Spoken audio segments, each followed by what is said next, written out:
Assalamualaikum warahmatullahi wabarakatuh. Bismillah wa bi ni'matillah wa syukurillah walhamdulillah ala kulli halin wa la hawla wa la quwwata illa billah wa ba'du wa tahiyyah. Bismillahirrahmanirrahim wa la quwwata illa billah. Bismillahirrahmanirrahim wa syukurillah. Bismillahirrahmanirrahim wa kana min Allah. Bismillahirrahmanirrahim wa la quwwata illa billah. Ya syafi'u wa syafi'i ya syafi'i Allah syafi'i wa manal muslimin wa manal mu'minin khususnya jamaah Islam. Isbina bi rahmatika ya arhamar rahimin. Allahumma shalli ala Muhammad wa alihi wa sahbihi ajma'in. Qala rabbi shrah li sadri wa yassir li amri wa hlul min lisani yafqahu qawli. Allah Ta'ala fi kitabil karim wa wasful qailin wa billahi minasyaitonir rajim. Qul in kuntum tuhibbuna Allah fattabi'uni yuhibbukum Allah wa yaghfir lakum wallahu ghafurur rahim. Wa qala aidan wa takum minkum ummatan yad'una ila al-khair wa ya'muruna bil ma'ruf wa yanhauna 'anil munkar wa ulaika humul muflihun. Shadaqallahul 'azim wa sadaqa rasulul habibul karim. Wa nahnu ala dzalika al-syahidin wa syakidin walhamdulillahi rabbil alamin. Bersyukur kepada Allah dengan ucapan alhamdulillah, wassalatu ala kanjeng Nabi Allahumma sholli ala sayyidina Muhammad.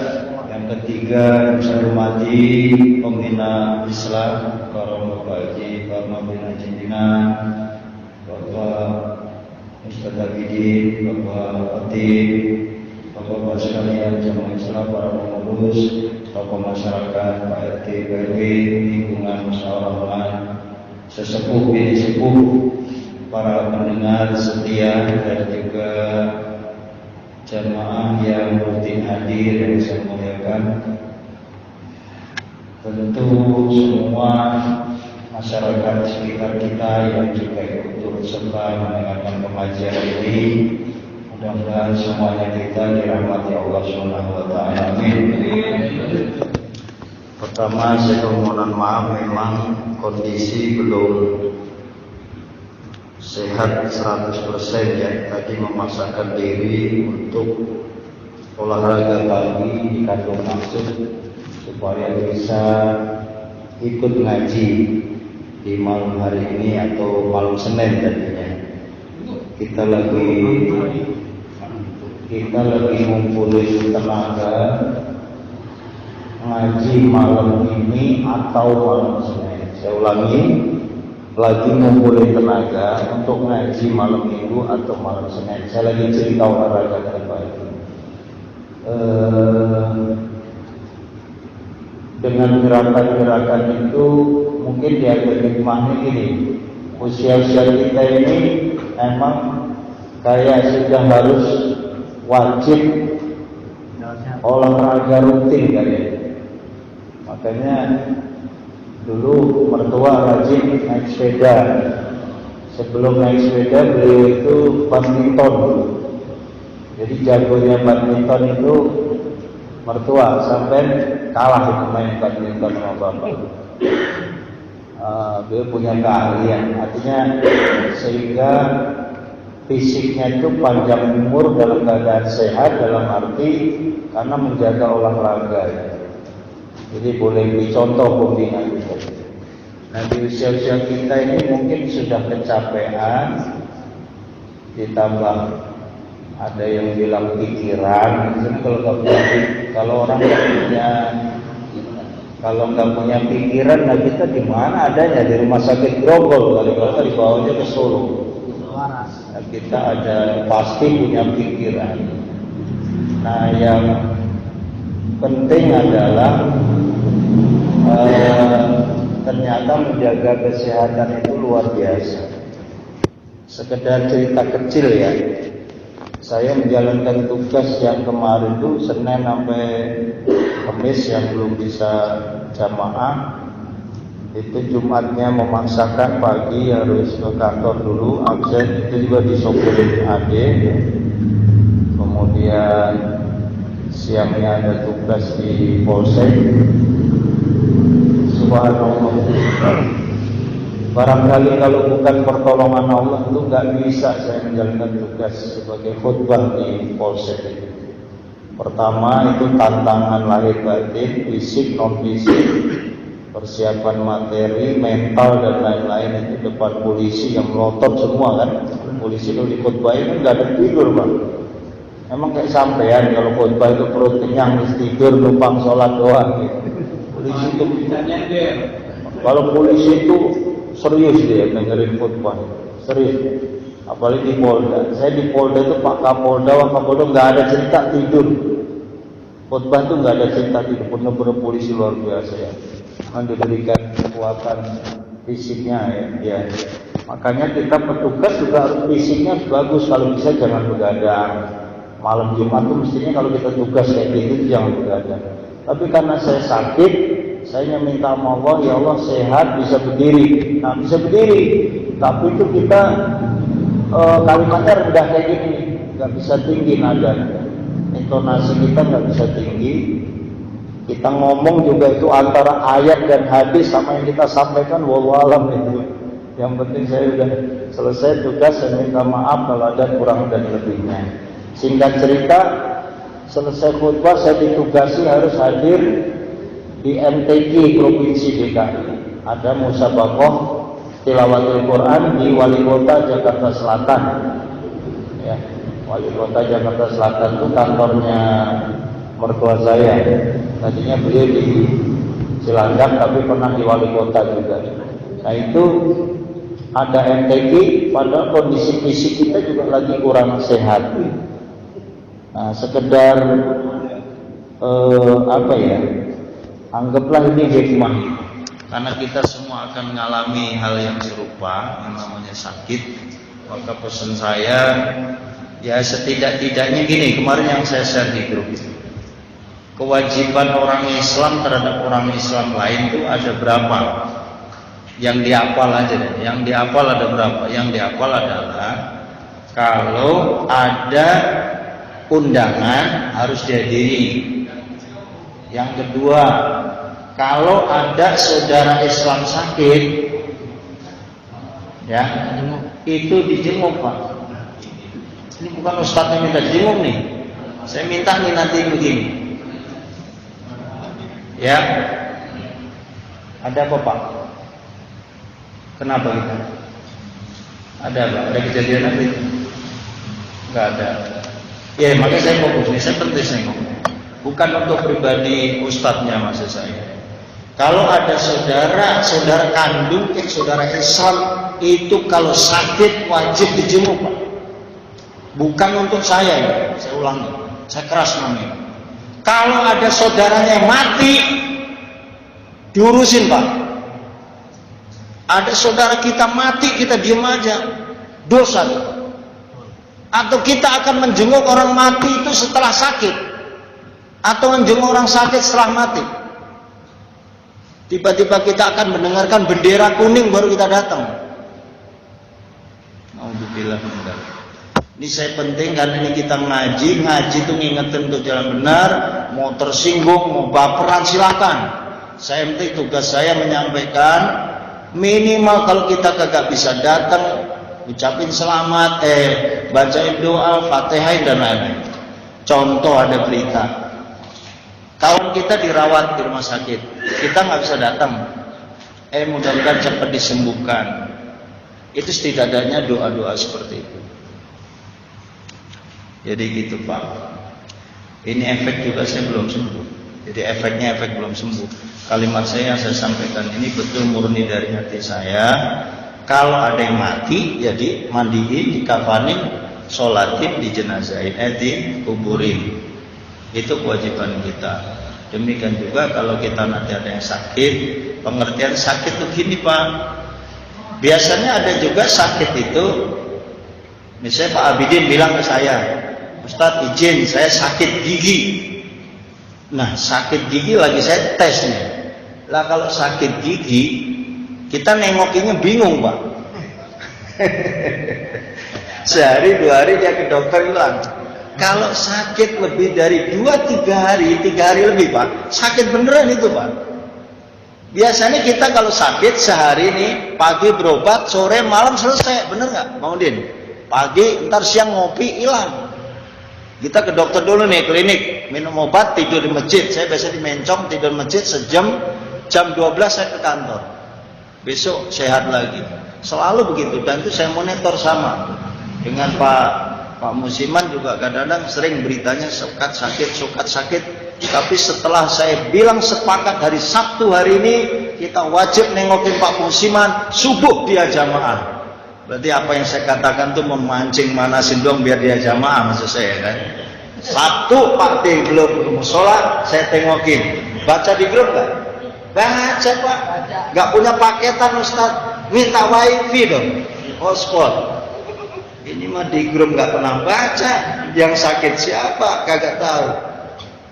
Mungkin nggak baca Pak. Dua malam itu, jadi napasnya itu pesek. Jadi mau tidur gini nggak kuat. Duduk aja gini biasa. Nah, setidaknya saya dengar dari Pak D kan saya langsung juga kan kita doain Pak D Musiman mudah-mudahan sehat. Saya bilang itu ya.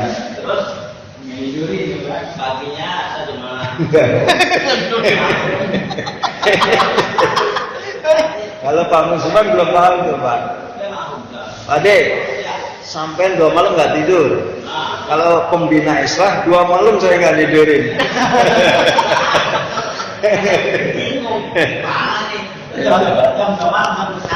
Iya. Dan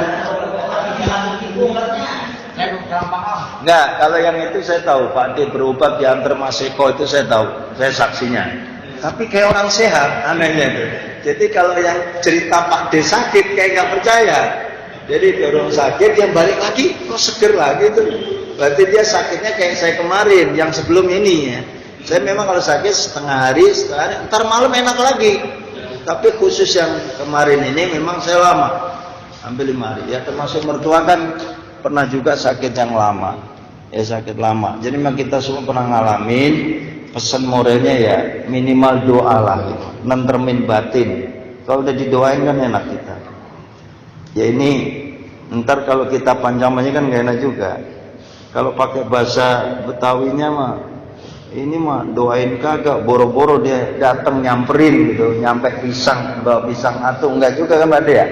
Jadi saya minta maaf Pak De. Saya sepakat Sabtu mau nengokin sampean subuh sholat. Alhamdulillah. Yang penting Pak De sehat, yang penting sekarang udah bisa ketawa ya. Saya juga minta doanya aja dari jamaah supaya istiqomah bisa ngaji ngajar terus. Kenapa? Karena kalau sakit ini Pak ngomong juga berat. Kemarin tuh bawa Pak, kalau bukan bawa pala ya, pala itu bener-bener berat itu. Berdiri nggak kuat lama. Nah ini imam nih, yang imamin kadang mertua, Pak Abidin, Pak Hotib, siapa lagi yang imamin? Saya gitu kan. Itu kalau ngimamin jangan panjang-panjang. Terus saya ngomong nih, gua belajar belum tua nih gua nih. Kalau imamnya panjang bukan apa-apa. Berdiri tuh kadang udah orang kuat, kita juga sama. Apalagi lagi saya sakit, itu dengerin kalau udah wadduha, waduh kalau udah wadduha nih, kalian juga kita pala. Dulu mungkin ya, amma yatasalun kuat, Yasin dibaca separuh kuat. Berdiri Pak, maksud saya berdiri. Sabihis kita kuat. Tapi kalau kondisi kita lagi keliengan, sesak napas, pengen berak, tuh Bang Sarkum, belum assalamualaikum, belum PPP karena pengen buang air kan. Artinya kita kalau imam ingat kepada makmum. Makmum tuh ada yang pengen berak, pengen tidur lagi, pengen ngantuk, pengen kerja, pengen makan, dan lain-lain. Itu kalau bisa imam itu harus cerdas, jangan panjang-panjang. Saya tak kuat diri. Ya itu memang. Justru karena mertua udah nggak kuat diri, jangan panjang-panjang. Maka saya tadi tabak nyata makul ya bodoh amat. Lagi kepinteran banget ayat dipanjang-panjangin. Kayak udah terbalik dong. Baca doa juga jadi. Ya begitu ya, kita sepakat nih kalau islah, nggak ada cerita kepanjang-panjang, nggak ada. Ini yang pertama, saya minta Pak, sebelum ngaji kitab, niat ngaji kita ini karena Allah. Ini satu nih, kalau ke sholat juga karena Allah, jamaah juga karena Allah, jangan karena diabsenin mertua. Mertua kadang melihat kanan gini, biarin, memang beliau maksudnya baik kan, ngeliatin kita siapa yang hadir, siapa yang nggak hadir.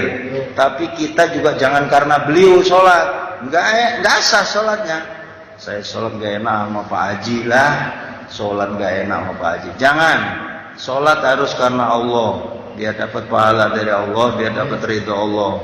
Sama kita dakwah begini, nggak ada pengen dapat nilai, pengen diponten orang, pengen dibagusin orang, pengen dijempolin orang, kagak. Dakwah itu adalah proses, nggak bim salah bim. Ya sekedar jamaah tahu kan, kita tinggal di sini, saya tinggal di sini hampir 30 tahun, ya kan, hampir 30 tahun. Ada yang orang baru datang ke sini, udah pengen tampil aja, sholat kagak, jamaah kagak, deket sama pengurus enggak, pengen langsung megang mic, pengen diri majelis taklim sendiri di musola ini. Ya nggak bisa lah, dakwah itu puluhan tahun. Rasulullah datang dihina, dilemparin, dicemooh, dicaci maki, biasa. Semua ustadz di mana juga begitu, ngalamin yang serupa. Dan melalui proses harus istiqomah, nggak ceger langsung pengen tampil, pengen diriin pengajian di musola, bukan, nggak boleh. Kalau tadinya islah belum ada, mau diri ngaji ya bebas. Sekarang islah ada, pengajian ibu-ibu udah ada, ibu-ibu aja udah banyak banget pengajiannya kan. Gak usah pakai tandingan-tandingan, ngaji mengaji baik. Tapi semua punya ladang, punya sawah, punya binaan. Dan bukan untuk mencari ini nih, pisang, kacang, kopi. Gak ada urusan saya mas sebagai ustadz. Nih saya pakai mic nih, didengerin gak apa-apa. Bukan itu yang saya cari dalam ngaji Bapak. Masa kita ustadz hanya timbang pengen dapat rokok, dapat pisang, ya? Terlalu kecil dunia ini. Jangan Pak, kecil nilai kita di mata Allah. Ini ada kemarin yang lamar sama mertua kan, datang jeger pengen ngajiin di musola. Lah Islam udah ada. Kalau mau ngaji duduk di sini sama saya, sama-sama adaptasi sama mertua, saling ngaji, sholat bareng-bareng, duduk bareng-bareng kan enak. Dengan mertua saya juga welcome, mau Sunda, mau Jawa, mau keturunan Arab, mau keturunan Kibenen, nggak ada urusan. Sholat aja di sini mah, azan. Kalau udah adaptasi, duduk bareng, baca Quran bareng, nanti bisa kebagian MC, kebagian baca Quran, kebagian sambutan, kan gitu. Nanti kalau puasa, ngimamin. Puasa saya suruh ceramah di sini. Tapi adaptasi dulu. Bukan kok jeger pengen dirin pengajian tandingan Islam. Bukan masalah soal pertandingan bulat kayak Mike Tyson dengan Holyfield, bukan. Tapi tetap gak enak begitu. Dan dakwah itu puluhan tahun. Kita juga merintis begini, masya Allah. Tanya mertua saya itu 30 tahun pontang-ponting jeger, banting sono, banting sini. Nah kita udah umur tua nih. Siapa yang udah ngaku tua? Saya juga udah tua kan, umur saya di atas gocap. Ya Bang Udin ya, kita udah tua juga kan. Nah tua ini udah waktunya duduk kayak begini. Makanya ngaji, jangan terlalu gila dengan dunia. Saya udah sering nih, nanti saya kasih kambing, ntar kambingnya jadi 10, jadi 100 kambing, lupa sama Tuhan, lupa sama musola Rahman. Baru jual kopi, baru sebulan, tiba-tiba kopinya laris, tabungannya 5 juta, lupa sama musola. Itu bukan itu yang dimauin. Kan kita doain, nih misalnya Bi, lo jangan singgung lo Bi lo. Tenang aja Bi, semangat Bi. Saya japri teman kita tuh yang sudah kelupaan dengan musola. Ini anggota Islam, udah ketum usaha, saya bilang tolong kembali ke laptop. Misalnya kita punya usaha warung, ya nggak ngaji tiap minggu ya sebulan absen 1. Dalam 2 bulan dia hadir sekali. Jangan kok nggak ngaji kebablasan belum Tapi kan saya bayar terus Ustaz. Gua pikirin lu bayar arisan. Bukan arisannya kan yang dipenting, tapi ngajinya. Itu pertama tuh Pak. Tolong Pak D, Pak Win, kasih tahu semua jamaah lingkungan, silakan ngaji Islam bebas. Gak ikut arisan, gak apa-apa. Suruh aja ngaji Pak. Ngaji aja ngaji begini, duduk. Ngaji itu hukumnya wajib. Kapan Ustaz? Saya udah tua, justru tua belum mati itu. Kalau udah mati nggak usah ngaji, di ngajiin. Ya kan begitu Pak. Nah, ada panggilan. Ada iklan. Iya. Lucu juga kadang gitu. Jadi saya ngomong agak keras bukan apa Pak. Ini saya nasihati diri saya. Saya biar saya juga benar gitu, istiqomah. Ini godaannya nanti gini Pak Win. Wah ngaji kita Ustadz tinggal 3 kali 4 kali. Kata ente pada nih. Lah emang kalau tinggal 3 kali 4 kali mau ngapain? Mau kemana emang? Kok seolah-olah ngajinya hanya karena fulus. Mapil fulus mampus. Enggak Pak, bukan karena 15.000. Emang 15.000 dikasih ustadznya? Kagak kan? Saya ngomong nih, nggak usah itu Pak yang dipikirin bukan duitnya Pak. Duit 15.000 Pak, jajan anak gua aja sehari gocap. Maudin ya? Bukan 15.000. Anak kita tuh kalau jajan berapa Maudin? 10. Dikasih jeban minta 15 ya.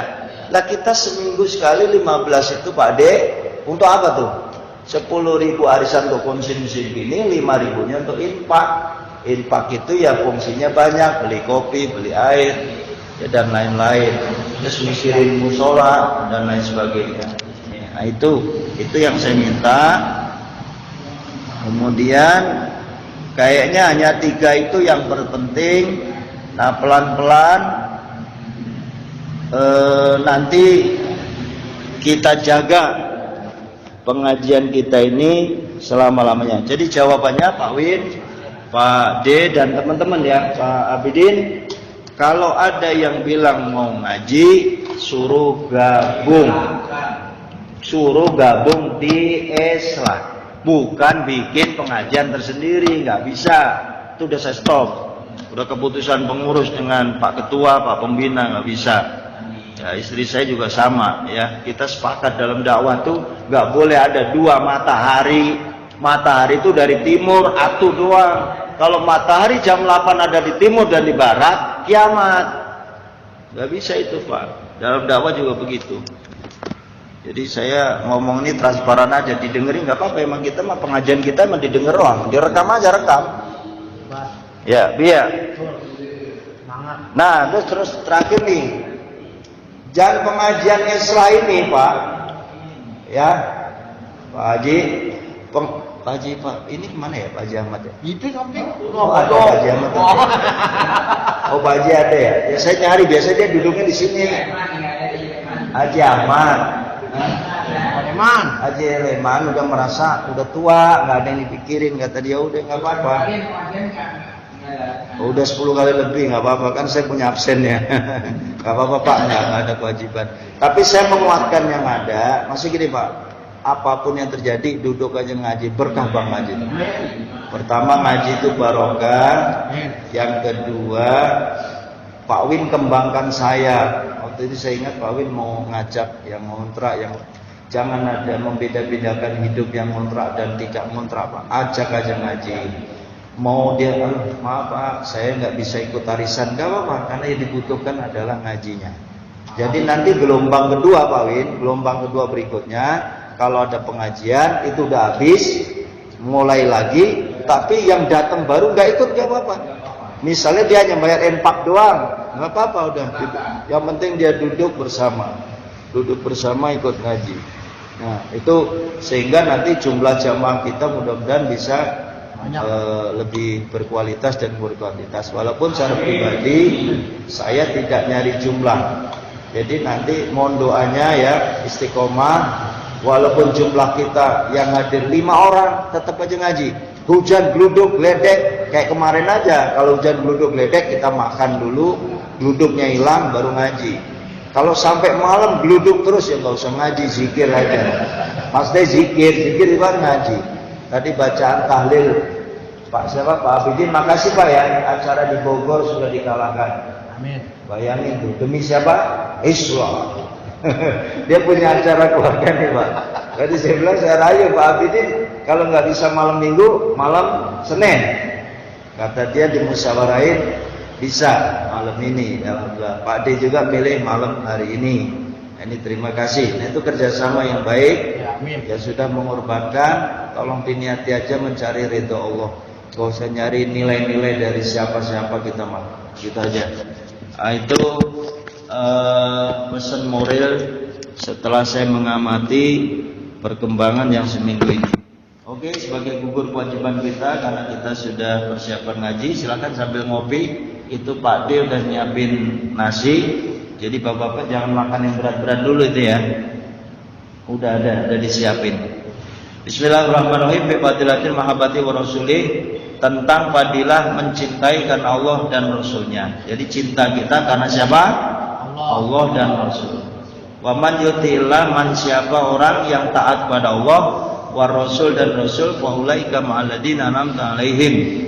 Fa ulaika, maka orang-orang itu ma'alladzina, beserta orang-orang an'amallahu, yang diberikan nikmat oleh Allah, alaihim, kepada mereka, wasuhada, dan para suhada. Suhada itu apa? Orang yang mati syahid. Wassolihin, dan orang-orang yang solihin apa? Orang-orang yang soleh. Wahasuna ulaika rafiqo, dan mereka itulah sebaik-baik teman. Jadi orang-orang soleh itu sebaik-baik teman. Nah, mudah-mudahan kita ini diikat dengan Islah ini juga sama. Ya, Amus ya, memanfaatkan waktu. Kalau saya ngomong K itu nggak usah ditafsirkan tajam-tajam Pak. Contoh gini, kan umur nggak ada yang tahu.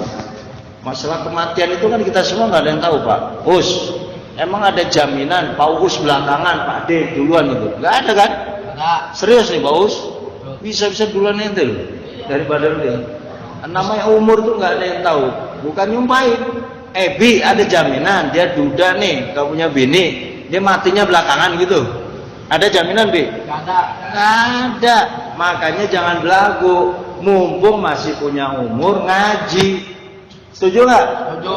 Itu maksudnya Pak. Jangan bilang gini, biarin aja, aki-aki aja yang ngaji. Gua masih muda, gua mah kemana tahu.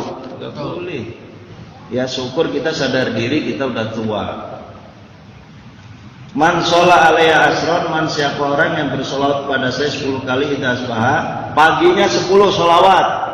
Wa asron idza amsa, sorenya 10. Aminallahu ta'ala, Allah akan amankan minal fazail akbar, pada saat goncangan besar yaumal kiamah, hari kiamat. Hari kiamat itu goncangannya besar. Tapi kalau sholawat melulu, pagi 10, sore 10, diamankan oleh Allah. Amin ya Rabbal.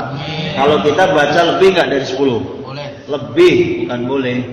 Udah lebih banget. Apalagi Pak Abidin ya, yang hobi baca sholawat itu diamankan oleh Allah Subhanahu Wa Taala. Wa kana ma'aladin an'amallahu alaihim, dan mereka bersama orang diberikan nikmat oleh Allah, minan nabiyyin wasiddiqin, dari para nabi dan siddiqin. Amin ya Rabbal. Amin. Wa man yuti'illah wa rasulah, siapa orang yang taat kepada Allah dan Rasulnya. Nah ini nih. Ini apa makna dari taat kepada Allah ini? Tafsirnya ini nih Pak. Man ahabba Allah ta'ala aksara min dzikri. Siapa yang mencintai Allah paling banyak dia mengingat Allah. Wa samratuhu ayat kurahullahu, dan buahnya mengingat Allah itu, Allah akan mengingat dia, birahmati, dapat rahmat Allah, wa ghufranihi, dapat ampunan dari Allah, dapat ampunan bi, wa yudkhilahul jannah, masuk surga, ma'am biyai, bersama para nabi, wa awliyaihi, para awliya Allah, wa yukrimahu, dimuliakan Allah, biru'yati jamalihi. Nah nanti kita bisa melihat Allah Pak. Kalau orang mencintai Allahnya bagus, suatu saat nanti biru'yati jamalihi, kita akan melihat keindahan wajah, bisa melihat langsung ke Allah. Waman ahabban nabi, siapa yang mencintai nabi, aksara minas sholat, yang paling banyak membaca sholawat alaihi kepada nabi, wa somratuhu, buahnya cinta kepada nabi, al-wusul ila syafaatihi, sampai dapat syafaat dari kanjeng wa sohbatu fil jannah, nanti kita di surga berjumpa dengan baginda Rasulullah SAW. Amin. Mudah-mudahan kita diaku umat Rasul, mudah-mudahan kita bisa duduk bareng dengan Rasul. Subhanallah, ya indahnya nanti. Kata fil jami' as-saghir, an Anas radhiyallahu dari Anas, Nabi bersabda, man ahabba sunnati, man siapa orang yang mencintai sunnahku, faqad ahabbani, dia mencintai aku. Wa man ahabbani, siapa yang mencintai aku, kana ma'i fil jannah, pasti di surga bersama Rasulullah sallallahu alaihi wa alihi wasallam. Amin ya rabbal. Nah, ini saya singkat ngajinya, enggak usah panjang. Ini ada terakhir yang bagus nih, Pak nih. Bukti cintanya kayak apa tuh? Ini kecintaan kita kayak apa? 5 menit lagi Pak De. Ini makanan udah dingin ya. Mani da'ahu ba maulahu, siapa orang yang ngaku cinta kepada Allah, min ghairi warahin, tanpa dia menjaga dirinya, bahwa kadzabun, bohong. Dia ngaku cinta sama Allah, tapi hidupnya blaksadut, enggak ngikutin aturan halal haram, itu bohong. Wa manidda'a dukhulal jannah, siapa yang ngaku pengen masuk surga, min ghairi infaqin, tapi enggak mau infak, enggak mau bayar kas, enggak mau sedekah, enggak mau ngeluarin duitnya, tuh itu. Fahuwa kadzab, itu bohong. Pengen masuk surga tapi gratisan, itu maksudnya ini. Enggak bisa tuh Pak. Happy dong. Happy. Kayak Ebi. Happy. Apa tuh? Masuk dalam cepat dalam tol. Wa manikahu ban nabi, siapa yang ngaku cinta nabi, min ghairi ittiba'i sunnah, tapi enggak mau ngikuti sunnah nabi, fa huwa kadzab, itu dusta.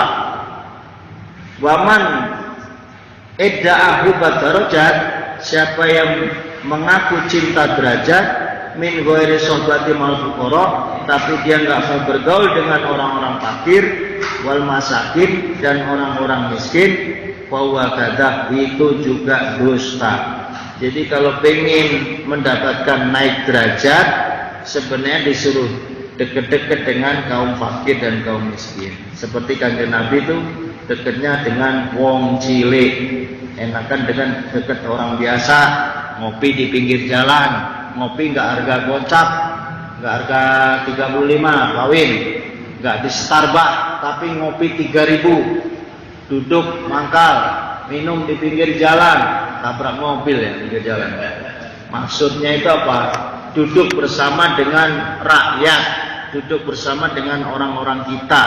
Nah itulah orang-orang yang bakal mendapatkan derajat di sisi Allah Subhanahu wa taala. Amin ya rabbal. Oke, terakhir. Paman ahabballahu taala sura dzikra fasallahu ayatul taala bi rahmati wa ghafri wa yudkhilul jannah ma'ambiya wa awliyai wa yukrimu bi ru'yat jamal. Tadi udah. Di dalam kitab ini diulang lagi, tapi terakhir sebagai penutup, la yajlisu qaumun, tidaklah satu kaum duduk majlisan di satu majlis seperti ini, la yusalluna, tidak bersolawat alayya kepada saya, illa kana alaihim hasratan, pasti nyesel. Ya Bi, kalau kita duduk ngaji, duduk bersama, lagi rapat, lagi apapun, kalau bicara baca sholawat Nabi. Kita dulu begini nggak mau baca sholawat Nabi, menyesal terlalu. Wa inda qaulul jannah, walaupun masuk surga orang-orang yang duduk ini semua, lima yarawna minas shawab, tapi dia tidak akan bisa melihat pahalanya. Artinya apa? Gak cukup dengan ngaji saja, tapi himbauan dengan sholawat. Allahumma sholli ala Muhammad